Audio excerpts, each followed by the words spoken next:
Inhenyerong pang-agrikultura ang pag-asa ng ating ekonomiya. Gumagawa sila ng mga bagong makinarya para sa ating mga magsasaka. Mga Pilipinong bawat kayod ay kay hirap. Trabahong buong araw na pagsisikap. Palyadong mga kamay na kapag tiniting na kay saklap.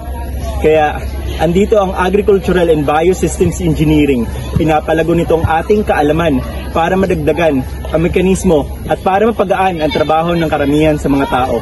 Makabago, makatao, mekanismo, kami ay magiging inhinhero tulad ng gabi. Sa kadiliman at ang buwan ay natatakpan, darating pa rin ang araw na matatamo natin ang ating mga pananaw. Di pinapansin, ingay sa tabi, magulong kapaligiran, sa'yo lang ang tingin. Di pinapansin, ika'y paiikutin.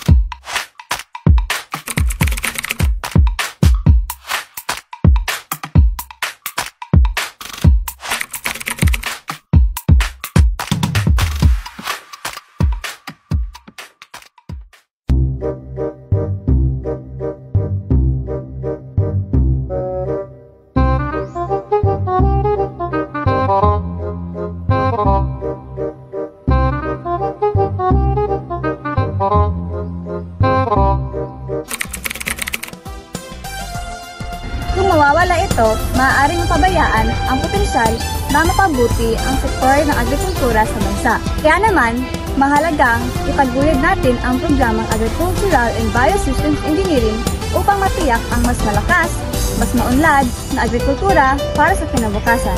Kaya mga bayaw, laban!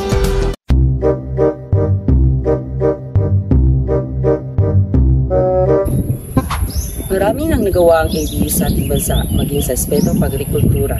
Ang ABE ay kinabibilangan ng teknolohiyang pagpabuti sa produksyon ng agrikultura, paggamit ng enerhiya at pagsasanay ng lupa at iba pang agrikultura at may sistema. Ito ay naglalaman ng pagsasagawa ng pagsusuri, pag-aaral ng makabagong teknolohiya at pagbibigay solusyon sa hamon sa kalikasan at kultura. Ang Agricultural and Biosystems Engineering o ABE ay mayroong malaking papel sa ekonomiya ng Pilipinas. Sa pamamagitan ng pagsasanay kung papaano gamitin ang modernong teknolohiya sa agrikultura, naglalayon itong mas mapabuti ang produksyon ng mga magsasaka.